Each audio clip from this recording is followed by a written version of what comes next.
Le damos la bienvenida a Silvia del Rosario Giacopo, senadora nacional, integrante del Consejo de la Magistratura y además miembro de la Unión Cívica Radical. Silvia, ¿cómo le va? Buenas noches. Aquí Martín Bustamante le saluda. ¿Cómo le va, Martín? Un gusto estar con ustedes en esta entrevista. Bueno, muchísimas gracias por atendernos, Silvia. Más allá de las posiciones políticas que se pueden dar alrededor de la discusión que se está llevando adelante sobre el Consejo de la Magistratura, le quería preguntar si considera que esta decisión de la Corte de derogar una ley y dejar en vigencia una ley previa del año 2006, de alguna manera puede sentar un precedente y ¿de qué tipo, a su entender?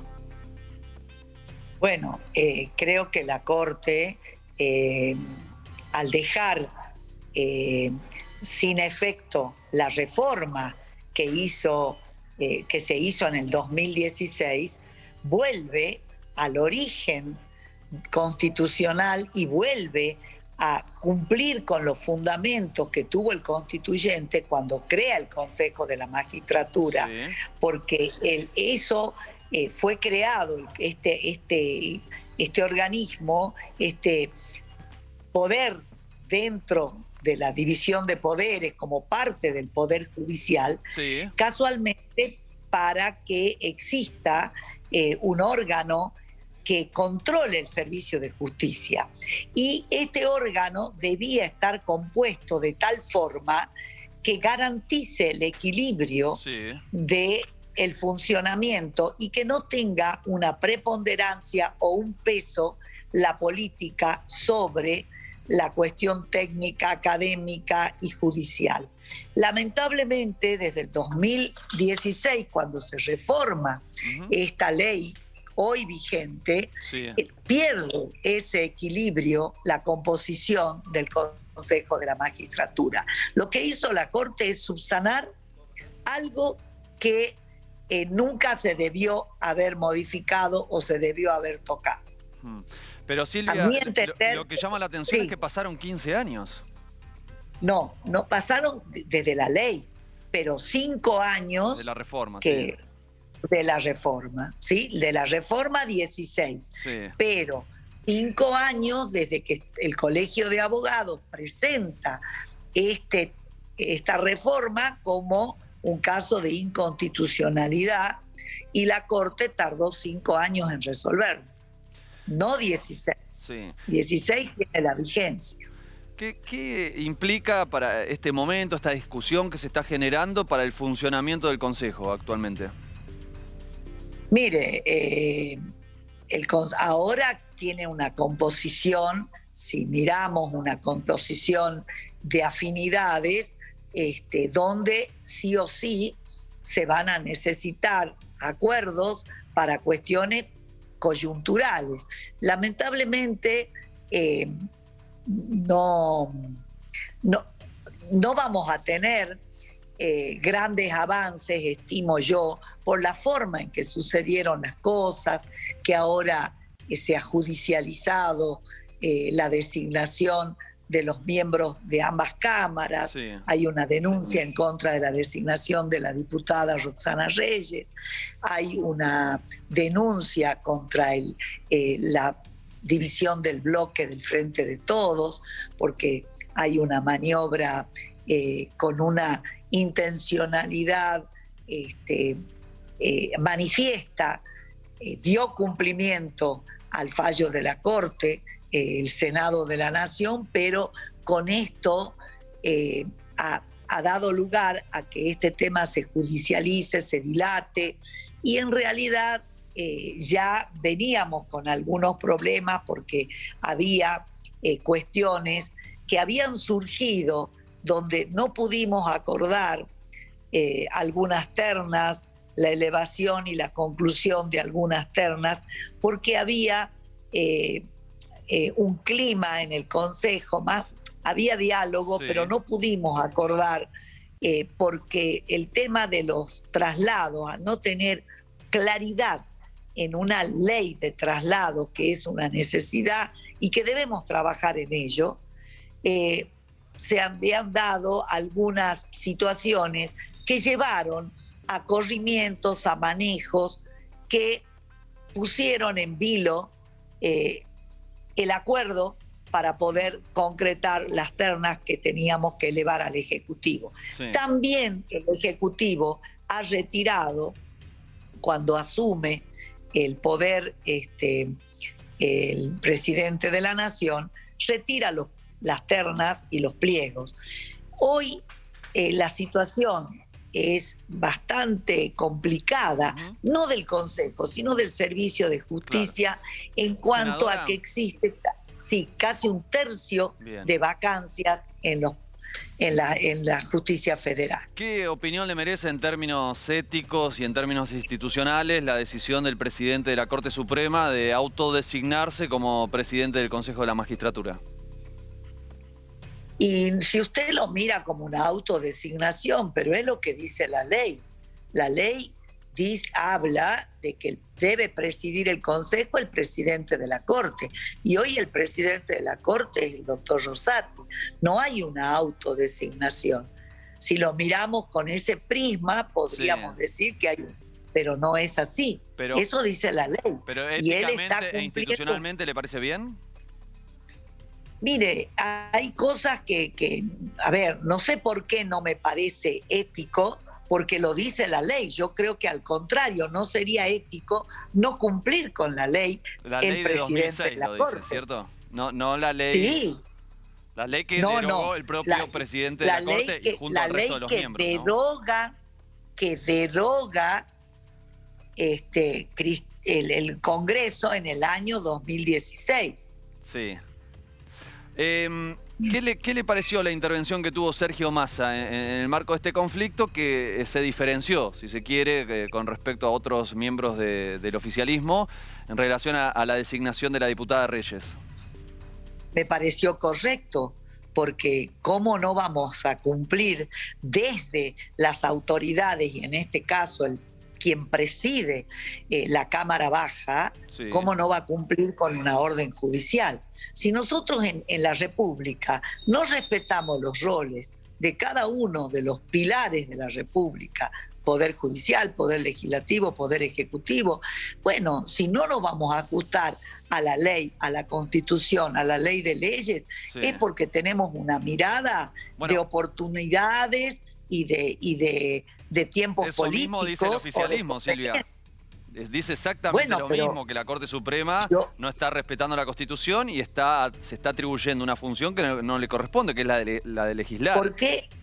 ¿Por qué si es un fallo de la Corte? Quien tiene que fallar es la Corte, y quien tiene que decidir sobre la constitucionalidad. La Corte cumple el rol del Poder Supremo de controlar la constitucionalidad. Pero una cosa es decidir la constitucionalidad, senadora, disculpe, una cosa es decidir la constitucionalidad y otra cosa es decidir que entre en vigencia una ley que fue derogada. No es que no es así, porque solamente se derogan los artículos de la composición y vuelve a la vieja ley declarando la reforma, es bastante parecido, como inconstitucional. No es parecido. Es como el corazón de la ley. Está bien, es cierto, no es la ley entera, pero es como el corazón de la ley. Pero no es lo mismo. No es lo mismo. Lo que la ley devuelve es el equilibrio de la composición del cuerpo, porque considera correctamente, a mi entender, considera que no se cumple con el fin de la creación del Consejo de la Magistratura, que es la independencia en cuanto a la composición, y que no puede haber una mayoría del cuerpo desde la política. Yo vengo de la política. Con esto no estoy denostando, porque soy una representante del Poder Legislativo. No estoy denostando a la política, muy por el contrario.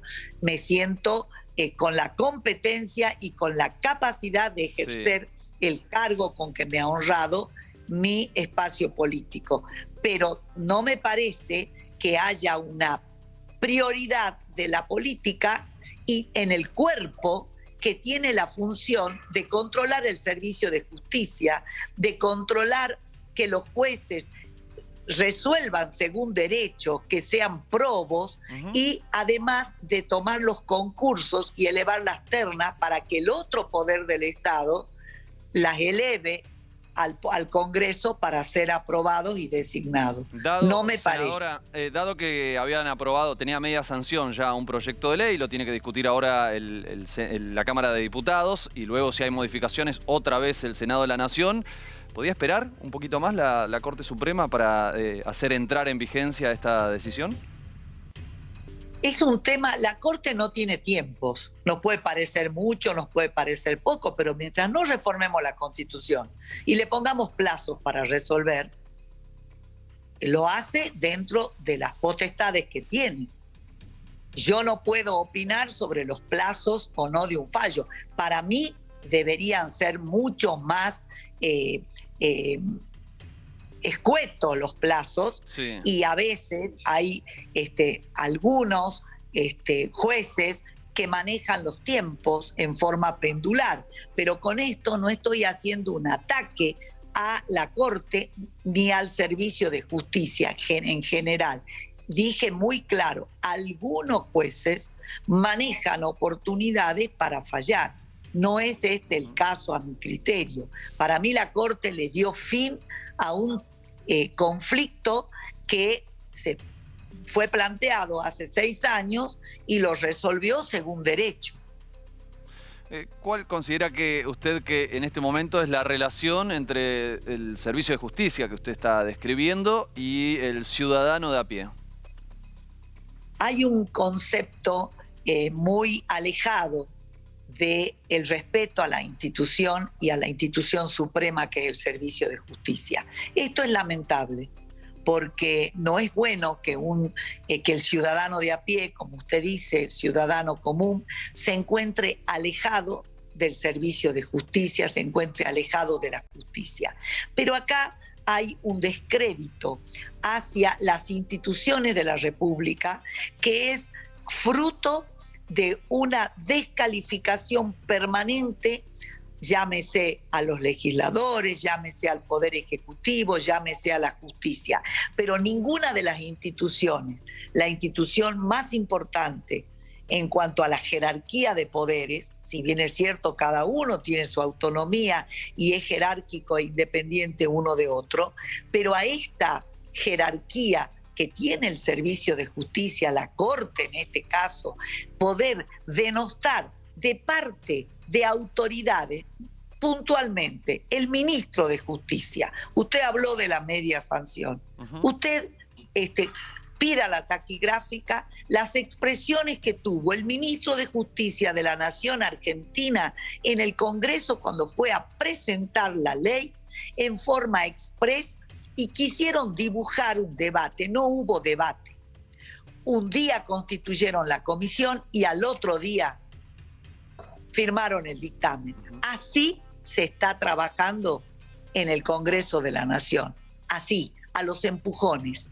No existe el debate, no existe el diálogo. Sí. Y mientras no aprendamos a escucharnos entre nosotros y desde las autoridades que tenemos la responsabilidad de ejercer un cargo en cualquiera de los 3 poderes, no tengamos respeto a la institucionalidad y a las leyes, y que tengamos la capacidad de calificar con improperios el fallo de la Corte, la actitud de la Corte. Sí, no pidamos, las formas puede ser una cuestión de discusión importante, sí.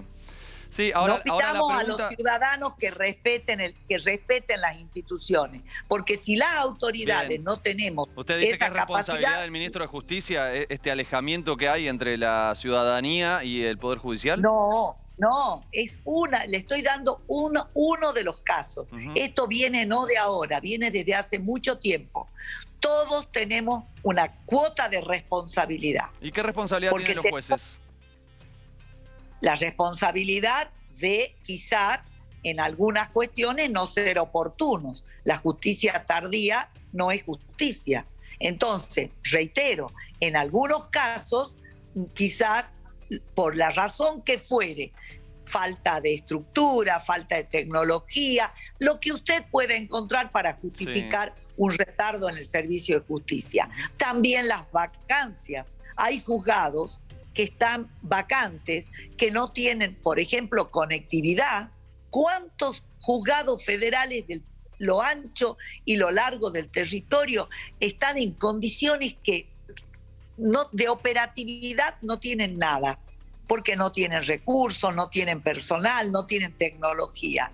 Entonces hay muchas cuestiones que justifican en algunos casos y otras no se justifican. Bien. Los retrasos en la sentencia. ¿Le parece un poder democrático el Poder Judicial? ¿Cómo? ¿Le parece un poder democrático el Poder Judicial? Es que el Poder Judicial no es ni democrático ni antidemocrático, es técnico. Y el Servicio de Justicia tiene la responsabilidad de acatar la ley y de dictar sentencias de acuerdo a derecho. Bien, ¿y hasta qué punto le parece tolerable la incidencia en política, en las funciones que tienen otros poderes? Digo, el poder ejecutivo o el poder legislativo. ¿Cómo incidencia en política? Disculpe. ¿Hasta qué punto le parece que el Poder Judicial puede inmiscuirse en asuntos que tienen que ver con esos otros poderes? No, el Poder Judicial tiene que resolver cuestiones que vienen, por ejemplo, ahora tendrá que resolver... Le pongo un ejemplo, disculpe, senadora, le pongo un ejemplo para ser más claro. Por ejemplo, ocurrió en otro país, pero me parece que vale la pena para tratar de focalizarlo. Se decidió detener e impedir la participación de un ex candidato, de un expresidente en Brasil, estamos hablando de Lula da Silva, y eso, entre otras cosas, generó un resultado determinado para el rumbo de nuestro país vecino. ¿Le parece que eso es aceptable, ese nivel de involucramiento en cuestiones que tiene que definir la propia población? Pero la población, hay una denuncia. Si no, la justicia no interviene si no hay un planteo. La justicia tiene que resolver.